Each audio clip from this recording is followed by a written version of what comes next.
Let's bring in Tom Homan now, the incoming Trump administration border czar.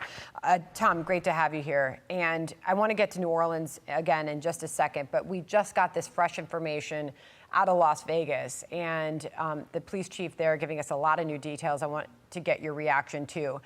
He characterized what they're learning on the ground there in Las Vegas as a suicide with a bombing that occurred immediately thereafter. They're not aware of any other subjects involved in that case. While they are aware of the similarities to the person who carried out the attack in New Orleans, they are not able to directly tie these two events together. They have no evidence that they are tied together, but they do not believe any further threat from that particular incident is out there at this time. What was your reaction to what you heard? Well, look, I think the further the investigation goes, I think they are going to find a connection between the two incidents. But look, they're both suicide events.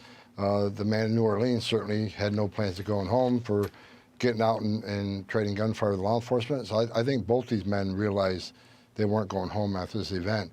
But the threats aren't over. I've been on this network for 4 years talking about the threats coming across our southern border. And, you know, we got a record number of known gotaways. Over 2 million people enter this country.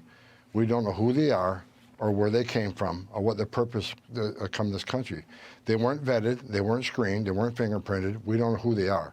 And since the Border Patrol and CBP arrested over 300, well over 300 people on terrorist watch list, how many of that 2.2 million who escaped apprehension, who escaped vetting, who escaped fingerprinting came from a country sponsoring terror? Even Christopher Wray, the director of FBI, said numerous times under testimony in front of Congress that this is the biggest national security vulnerability he's seen. I agree with him. So we're not out of the woods. This country is in grave danger. We need to secure that border. And despite what's happened the last 2 days in Las Vegas and in New Orleans, this administration is not stopping. They're still releasing thousands of people every week through the CBP One app, the CHMV program, and Border Patrol continues to release people in this country without proper vetting. This is not a good thing, and I can't wait for the new administration to take power and secure this border and protect our national security. Well, the police chief was asked about the incident in Las Vegas, if they had seen any motivation and inspiration from any terror group. They had not identified anything there yet, I should say at least. They said they're very heavily still in the middle of that investigation. But to the point in New Orleans and the FBI update that we all just got a short time ago, the FBI confirmed that the suspect in New Orleans posted videos online Tuesday night claiming that he had joined ISIS before the summer and provided a will and testament. So they did confirm that he was indeed inspired by that terror group to carry out that vicious, violent, heinous act and attack there in New Orleans. Well, that brings another issue. I think the incoming administration needs to look at insider threat. I mean, insider threat analysis has been put in the back seat by this administration.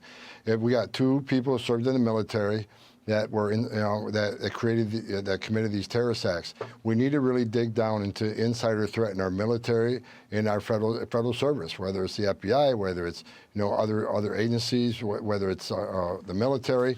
Insider threat's a big issue, especially in our industry that has infrastructure responsibilities. We need to drill down and find out about this inspiration and what insider threat is currently in the United States government, military, and in the United States government service, and address them right away. We got to address insider threat. We have to. We can't let this go on any further. Tom, just to circle back there, you said earlier, and you just referenced again a terrorist connection there in Las Vegas. The police chief said they haven't identified that, but to your point, you said you believed as this investigation carries out in Las Vegas that I believe you just said you believe they will find a connection. Do you have any other information, or have you been privy to any other information other than what we just directly heard from the police there in Las Vegas? No, I don't. This is a gut feeling. I've done this for 3.5 decades. I just think there's too many similarities, too much coincidence. I think something down the road they're going to show there's some sort of connection, whether it's this, they got whether it's some same network or where they got the tools to pull these terrorist attacks off. I just feel like there's going to be something down the road, and I could be wrong. It's just a gut feeling I have. Got it. Well, we know that they're going to keep us posted as that investigation continues. And Tom, we appreciate your time today. Thank you very much.